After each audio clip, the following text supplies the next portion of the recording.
Hi everyone, welcome to the Car Chat podcast. I'm Sam Moores, and with us today, on site, we have Adam Hawley. Hello. Hi Sam. Hi. Good to see you again. Yeah. It's I was looking back. Actually, before we get into that, can you give the audience a tiny, 2-sentence description of sort of who you are and what you do?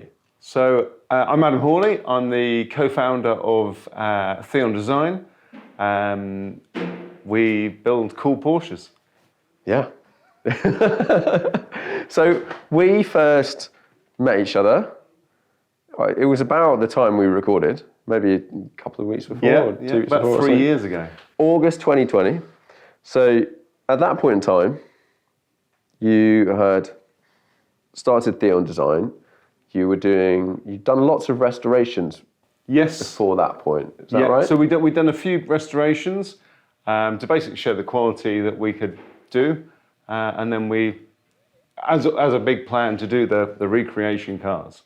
Yeah, and at that point in time, the car that was driving around that I shot and then drove and we talked about and whatever was HK001. Yes.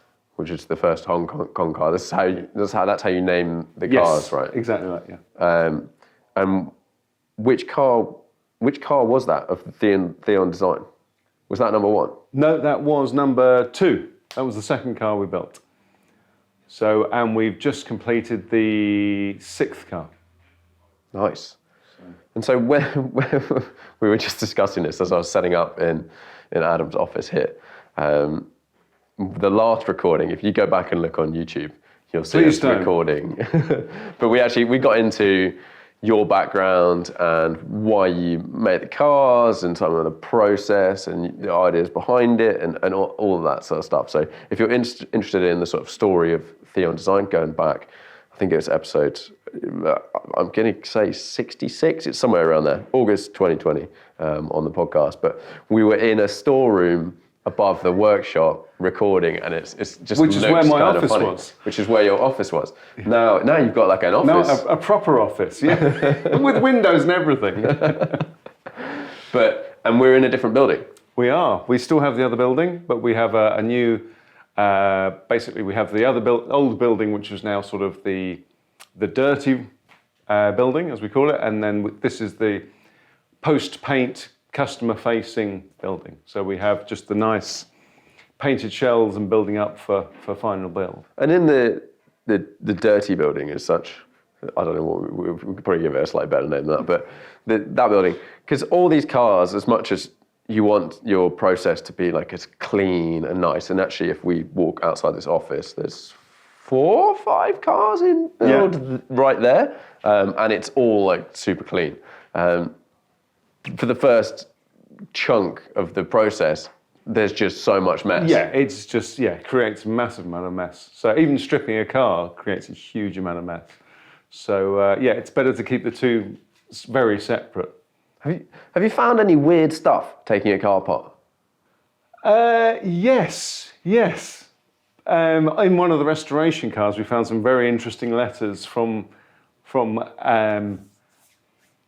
a woman to her boyfriend who was in prison, and there was some very detailed descriptions in there. Nice. And where was that? Was that in that was in the glove compartment, because it was all locked, and we had to get new keys from Porsche, so it hadn't been opened in like 20 years or something. Oh wow! And we got some. Yeah. And then presumably that was built to do the build, bought to do the build. So that was a pure restoration car. So that wasn't all the recreation cars. There's not, they're all relatively, they're 964s. So had someone had the person that was doing the restoration, had they had the car for a long time? They hadn't. We actually bought the car to restore it to then sell on. They wanted like a nice version, so you found one. Yes, with some funny documents hidden in it. So one of the things we talked about in the previous one was like the sort of specs of the cars and stuff like that at that time.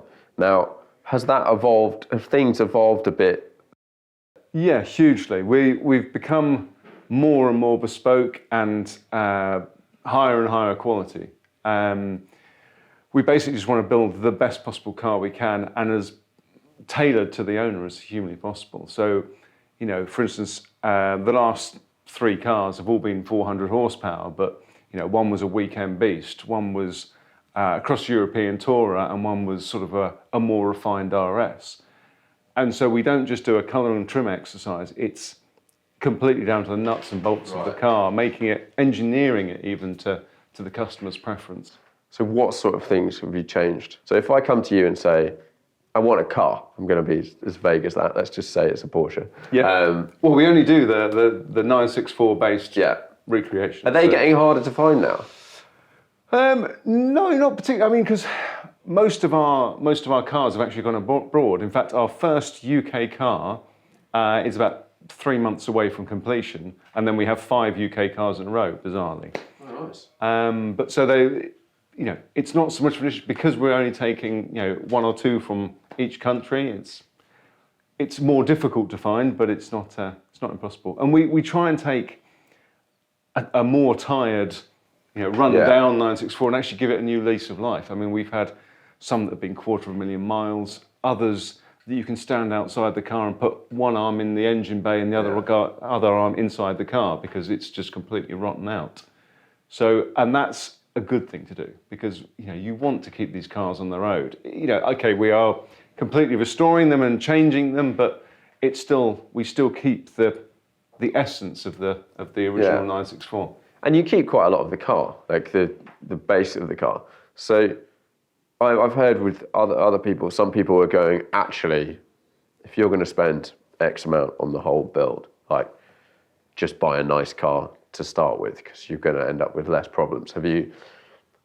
If someone says, I've just, I've got a VIN plate attached to some wheels and they send you, something that's falling apart, do you go, actually, the restoration of this is going to take so much time that it's not worth it? I mean, there's obviously going to be a limit of where it's, worthwhile doing, but most parts of the car are still available from Porsche, or if not, we can fabricate them. Yeah. So you can save most cars, and that's what we'd rather do. And I guess it's having a new body. Yeah. It's having a lot of new stuff. Yeah. So the amount of work required on the existing stuff, you're not having to do a whole car. No, I mean, well, basically, we keep the original safety cell of the car, and then all the carbon panels are bonded or bolted on from there. So it's obviously the wishbones and stuff are kept as well, but it is basically a new car in the sense of all the carbon panels, interior, exterior. The engine is the engine case is kept, but the rest of that is all completely rebuilt. But we don't try and reinvent it. It's not about they're great cars to begin with, and it's about making them better in every way, but still feel like a 964 because they are great cars to begin with. But if you can enhance it in every way and make it just feel more connected to the road, and it's amazing. You drive, a tired donor car, and you can feel there's something inside it, but it's just a bit lost and a bit muddied. And then you drive one of our cars, and you can absolutely feel, the essence of the original car, but just brought to life and just. It's quite mad, actually, the difference between. I think I drove when I came to visit you last time. You had one that was about to go into the restoration, so it's like kind of barely running, but running. Yes. And I drove that around for 2 minutes. And then I went out in your car, and the difference is between those two is insane. Yeah. Such a different. Obviously, it's the same, but it's not at all. Well, I mean, and now we have the tractive suspension, the semi-active suspension, which makes such a huge difference to the whole drivability of the car. You don't have that kind of, rougher experience of standard coilovers. You have a much more compliant feel to the car. Yeah. It's hard when it goes into a corner on the side it needs to be hard and stiff, and it's firm when you accelerate, but it's still so much more compliant. You can turn it to be as soft for a cobbled street, but turn it stiff for being going around a racetrack, And I think that makes such a huge difference to our cars. Makes them so much more usable. So a lot of people are speccing the attractive system now. I mean, it's the one thing I say, if somebody's going to use it on any roads, anything like the UK roads, then it's the one thing I say absolutely go for, because it makes such a huge difference. Yeah, I've driven a 993 Resto mod recently that had a tractive setup on it. And it seems like there's one thing which is putting the suspension on the car, and then there's the next thing, which is how do you then program it, software it, set up. So in your cars, what have you gone for in terms of programming for the suspension in the car? What do you have? So we have a 5-way switchable knob. So we set up the car the way the customer wants. One of the first questions we say is, how are you going to drive this car? Where are you going to drive it? What's the normal, way you're going to drive it? And so we set it up. We have parameters that we have, and we can move it softer or harder, or make the bandwidth bigger. And then obviously when the customer drives the car, if they want to adjust it, we can adjust it further. But yeah, because I found this car, I think it had a similar sort of thing. It was like 1 to 5, or I think it was 1 to 5. And it almost is like, it's like, what's the mood of the week? What's the mood of that day? I was just quite enjoying like the concept of super soft cars. So I had this thing in like 1, and you could feel it like massively move like forward and backwards as you're going into a corner and move around and whatever. And then you crank it all the way up to 5, and you're like, oh no, this is like locked down and stiff. Yeah. And then, where do you want in the middle? And that, even actually ignoring the comfort point of view, there's actually some fun to be had. And you wouldn't necessarily want your car like super soft all the time. But you can have quite a playful car if you have it super soft at low speeds. Yeah, it completely changes the characteristics of the car. You compare it to most modern cars with run flat tyres, and it's just so much more compliant. It's so much better. Yeah, because I keep forgetting how awful the roads are in the UK. Especially in Oxfordshire. Yeah, like where we are, like where we are here, on the way here, it's just like Pothole central. Just pothole central.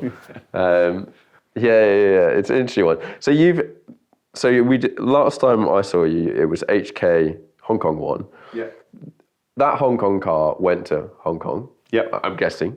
Do you then find after a car's gone somewhere that like a bunch of mates of the people that have bought it, or they've taken it to places, and then do you end up getting a bunch of phone calls, people going?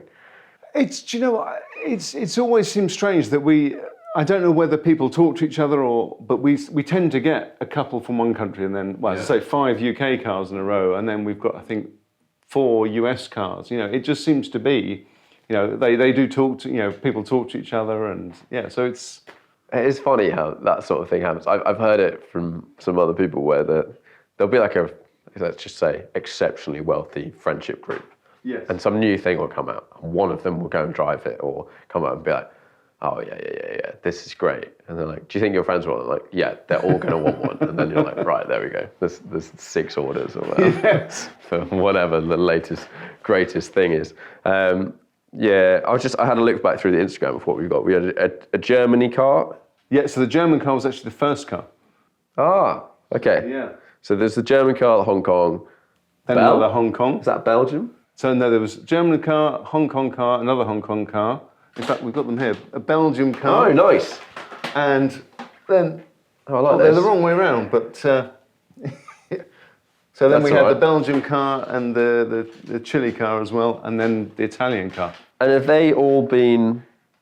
I know you've said some are sort of set up a bit differently and whatever. Do most people go... I think engine choice-wise, you had a 3.8 and you had a 4 litre. We've had 3.8s, 4 litres. We've had a supercharged car. How come you did a supercharged car? Because that's what the customer wanted. And as I say, it's all about the tailoring of cars to their owner. So he's a big Jaguar fan, and he loves supercharged cars, so we did a supercharged for him. But we made sure it was still done in a kind of Porsche way. So we actually positioned it in the same place as the original AC unit, and basically integrated it in a way as if Porsche would have done it. Okay, nice. So just...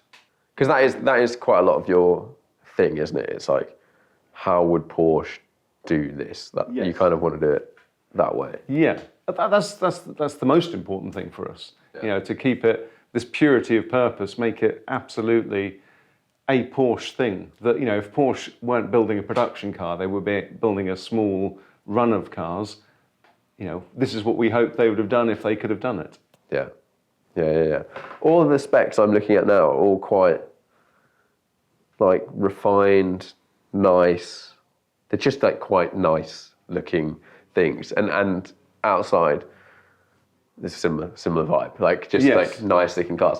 Are we allowed to talk about what we were talking about with the blue one at the end? We can talk about elements of it. Yes, definitely. The the carbon tub. Okay, Yeah, that's fine. So talk me through that. So we're currently in the process of building our first Targa, and we've basically worked with our carbon suppliers to effectively make a carbon tub inside the shell to keep the strength, the rigidity of the Targa, which obviously as soon as you remove the roof, you completely lose. So the whole chassis has been RS welded and then RS seam welded, and then as I say, we have these two carbon tubs to, absolutely keep the stiffness and the rigidity in the chassis. There's basically these two carbon kind of tubs is the right word, but I think if someone hears carbon tub, they'll think of something slightly different. But they're these two tubs are sort of like big insets that slot exactly into the floor on either side of the transmission tunnel. And they're all bonded in and whatever and it's going to increase the torsional stiffness and rigidity by significant amounts. Significant amounts, yes. Which is quite an interesting solution. Like I've not come across that as a way of was using sort of what I say advanced. It is advanced materials, but you see a lot more carbon nowadays. But it takes away from building a big bunch of scaffolding around your car and that sort of stuff. Yeah, because our cars always want to be want to be refined, and if you can use a modern engineering solution to improve these cars, that's what you kind of want to do. Yeah. That's that way of stiffening stuff. I'm really interested to know how it comes out when it's finished, how it drives and whatnot, because there's so many older cars that we know are like wishy-washy. Yeah, the Targa is a great car, but as soon as you remove that roof panel, it's you definitely feel you've taken it out. Yeah. So things I remember when on the car I drove, you'd done, and I think you've done this across different builds. You've done little solutions for that driver. Very much. And that one I think had a reversing camera. Did it have a reversing camera? No, that was the one after. The one after had a reversing. So it had a flip-down reversing camera because he wanted the reversing camera, but he didn't want it visible at all times. So as soon as you put it into reverse, the camera flipped down so you could see what you're doing, or the screen flipped down so you could see what you're doing. And we tend to do things like that for pretty much every car. So I think the one not the reversing screen, but just a solution. Things. Very personalised. So the one I drove had a phone holder. That's right. Have you done that across a bunch of them, or? So a lot of our cars have the wireless charger in the dash, and we're just kind of building on new ideas. And what are some examples of some other little things that you've done? There's some very exciting stuff that's in process. What about in the cars that have come out, like little details and things? One little thing we've done on all of the cars actually is we have the high-level brake light as well that's hidden, so it's in the early style cut into the back, and we also have a anti-dazzle rear view mirror. So obviously because you're very low, and as soon as an SUV comes up behind you, you can't see a thing in the back. So we have the auto dimming rear view mirror. That's across all of our cars, and Something that you pointed out on a table behind the camera. I'm going to need to not move this chair at all. If you're listening and you hear this kind of creaky noise, it's the chairs we're sitting on. But on the table behind the camera are a couple of wing mirrors. And you pointed out something that I don't know how I've never noticed, but we can talk about it. Your early wing mirror design went through the front window. Yes, front quarter light, yes. So, and because of that, it had to be a plexiglass, so like an acrylic sheet rather than glass. And we just weren't satisfied with it as a proper solution. And it looked great, but we weren't 100%, we wanted to improve on it. So then we moved to basically fixing it to the wing, to the door, because plexiglass, for one, rattles at speed, and especially with a mirror attached to it, and also for a safety aspect. It's a glass window is a lot harder to break through than a plexiglass one. Yeah. So it's fine for a race car, but for a road car, you want the refinement of glass. Yeah, and that thing of I don't know. I've definitely driven a car that's had a vibrating side mirror or whatever, and you're driving along and you're like, literally, what's the point? Like, you might as well not be there, because at any speed that 40 miles an hour or whatever, it's just rattling away. And then also I remember seeing, we talked about this in the previous one, but the design for the wing mirror. Yes, so we also resolved that as well, to make it more dynamic visually, and obviously it will flow better through the air as well. And I remember you talking about, you spent ages designing this wing mirror because it looks cool, but then having the is it electric? Yes, yeah. So it's still electric. It's all electric, adjustable, and so whatever. We refined all the engineering components of it, because it was a very difficult thing to put together. It took just as long to put the wing mirror together as the whole door, basically. But it's now much easier, and we've refined all that. So that's part of the R&D of a business like ours. We try and resolve things as well as we possibly can and improve them. Yeah, absolutely. Turbocharged? Have you done any turbocharged cars? We haven't done a turbocharged car yet. We've done, as I said earlier, we've done a supercharged car, which was we did in a kind of as close to being a Porsche way as possible, with regards to as close to being a turbocharger, the way it works, and the install. But the customer wanted a supercharger, so that's what we did. So if I came to you and said I want a 964 turbo, we'd more than happily do that. Okay, so you're open to literally. Yeah, I mean, at the end of the day, the whole point is it's a completely tailored product, and that's the point. That's our USP, I guess. Yeah. In that sense. No, it's really interesting coming back and seeing, like, last time there was the car that was done, and then there was a sort of few stages of vehicles before that. And then the workshop where, restoration and whatever was going on. But coming in now, I wish I could, I technically could, but I'm not going to move the camera for those watching. Walk in next door, and there's like five, I think. Five cars all looking pretty great, ready to go, or being put together. What stage are the ones here at? So, different bits. The ones out there, there's one completed car, there's Italy out there, and there's a couple of cars that are just pre-trim, so they're in the pre-trim build, and we also have a restoration project out there as well. So at this point, they get taken apart initially. Then like chassis and whatever gets done. All the chassis, all the coach works get done. Then they get put back together. They get built. So what we do is then we all the carbon is bonded onto the chassis, and then all the lights and everything are dry fitted to the car, and then it can be painted, and then it comes back for pre-trim build, and then obviously trim, and then final build.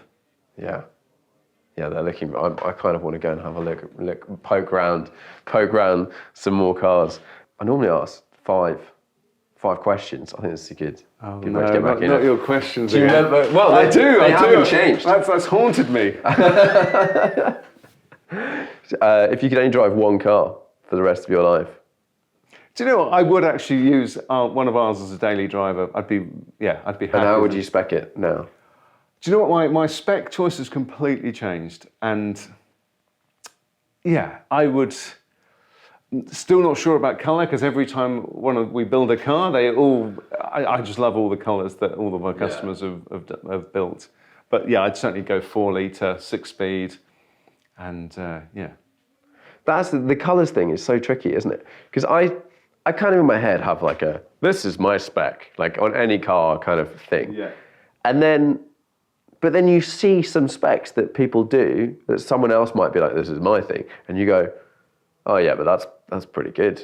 I quite like that. Yeah, it's interesting actually. Some of the specs that customers that we've discussed, for their project, and I've kind of thought, well, I'm not sure if that's going to work. And obviously, I've spoken to them and suggested, well, I don't know if we should go a slightly different route. And then no, that's the route I'm going to go. Okay, it's your car, and it comes to the end of it, and every time I have to say, hats off, you were right. It looks phenomenal. Yeah. So. Yeah, you never know until you actually physically see it. No, and I think that must be one of the things as well. If you're doing the spec, if you're deciding, you're like, but I don't know. Yeah, no, it's really hard. It's really hard. And I think the ones that really like nail it are on the edge. They're like, they're just like, they're not the absolutely obvious whatever, like, I don't know, green, tan or whatever. Yeah. But whether it's the details or the different bits or the inserts or something, it's like, there's an element of like on the edge, and then you look at the final car and go, oh yeah. Exactly, yeah. It's taking the risk and making, and something cool will come out of it. Because you do like 3D renders of all the interiors and stuff. Yeah, so we basically, I work with the customer and send them half a dozen options for example, for the interior, and so they can pick and choose elements, and we work together to make the perfect interior for them. I remember actually that was one of the things when we shot some photos, and then you were like, oh, someone wants a different interior, whatever, in the car, and it was not very long. I think it was like 5 minutes. You were like, yeah, so here's like an iteration. I was like, I just took that photo and gave you that photo, and you've changed the interior of the car to something different. And I was like, okay, I need to go back to Photoshop and practice my skills. Well, that's the great thing about Photoshop, though, isn't it? It's just, it's an awesome, such a powerful tool. Yeah, it is. Do you see a lot of these renders and stuff that people do generally they appear on Instagram of like, it might be, the Kaiser is one that pops into my mind. Sort of first did a lot of, it might be a 911, but he's made it like a end of the world off-road spec. Okay, yes, yeah, I have seen them, yeah. But loads of like crazy stuff. One recently that I thought is not crazy in the slightest, but it's really interesting what some people do on the internet, and you kind of almost I look at some manufacturers and go, I think you should just let the people on the internet do it for you. There's a lot of talent. There's some really good people, and like the front end of your car is horrific. You said that, not me. What do you think is the most undervalued car at the moment? Yeah, no idea. Basically, we've just literally got back from Salon Privé, and I'm kind of, and Vista Heritage. We did the Sunday Scramble over there, and yeah, my mind is completely scrambled at the moment. So thinking of what were those two events like for you? What was Salon like? Salon was absolutely phenomenal. It was brilliant. Just chatting to lots of potential customers and just people interested in the cars. Yeah, it was phenomenal. Did you have a mooch around the other stuff? Yeah, only very briefly, because we didn't really get the chance to go around. Yeah, true. You kind of need to be there next to your car. What was the most interesting thing you saw there? So it was quite interesting to see the Delage, the tandem two-seater Formula One car for the road thing. Yeah, there was some very interesting design aspects to that. So obviously complete opposite end of the scale to us. So yeah, there was some interesting stuff. It's interesting. I saw the I don't know how you pronounce it. Weissman. Yes, yeah. I think it's called the Thunderball.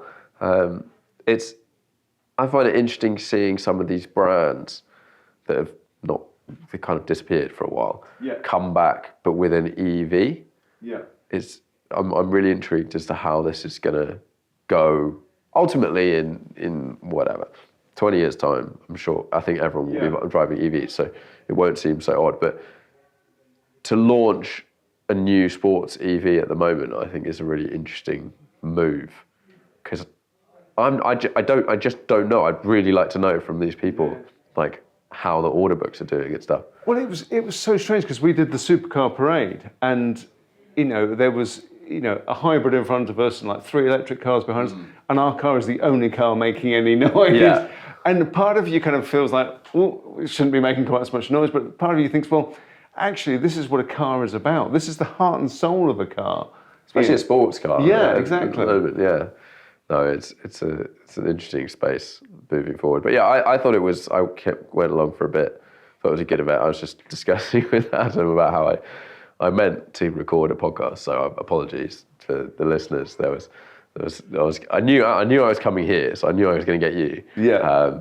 And then I didn't. I just spent too much time chatting to a mate about whatever cars, exactly, and having a drink and stuff. Most interesting car to you at the moment?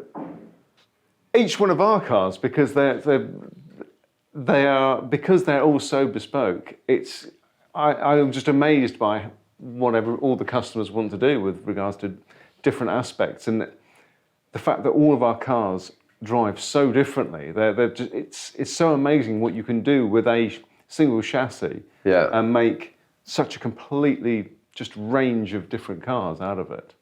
That is, I think that must be. I think some people must look at it and go, okay, but you've got like a 964, 911. Like how wide an experience can you go? It's phenomenal. I mean, the last 3 cars we built a weekend beast that was absolutely phenomenal to drive, and just revs up so quickly, and it was quite firm, but it was still very drivable, and it was an awesome car to drive. We built a cross-European tourer, which the gentleman picked up in January when it was -10 and drove to Belgium for the weekend, and then, the Italian car is kind of a more refined RS. And they are such completely different personalities of cars. It's amazing how we can get such a variation. And with those, do you do different levels of like sound deadening and window types and stuff? We can do, yes. It's all down to customer preference. So whatever the customer wants, really. So you can do, for instance, RS glass, which is obviously lighter and therefore save you weight, but obviously you will get a little bit less sound deadening from it. And the same with throughout the car. Yeah. 5-car garage. Unlimited value. You asked. It's just I should have done some prep work, really, shouldn't I? I mean, I have asked you that one before. That is a tricky one. I've just told you that I had 5 cars and I've gone, I don't want 5 cars, so I've now got 2. Yeah, I mean, to be honest with you, I probably want 5 different Porsches of 5 different generations, just because they are such great cars. Go on then, 5. Give me 5. Probably a 2.7 RS. Okay. Just because why wouldn't you? Actually, a 911 ST, so same generation really, but there we go. Obviously, one of our cars, so that's 3. Probably a 991 Targa. Yeah. And probably a 992, I don't know, GT2 RS or something. Yeah, something monster. Yeah. If you'd asked me, I don't know, 5 years ago, 10 years ago, if I'd looked at someone's collection and it was like every iteration of Porsche RS car or something, and then literally every major Ferrari or whatever, I'd go, oh, that sounds a bit boring. But now that I'm so nerdy on Porsches and stuff, I'm like, yeah, I'd have a 996 and a 997 and a 991 RS, and then I'd have a GTS. But they're all so great, but so different again. I think they're not that different, but I think there's, if you start getting into the differences and maybe the times and when they came out and what they were like and whatever, it's very easy to start, slicing it thinner and thinner and thinner and thinner. But yeah, it's an interesting way of looking at it. I think we should go and have a look around some of these cars. Let's do it. So thanks very much for a little bit of an update. No, And good to see you again. Good to have you back again. Yeah. Cheers.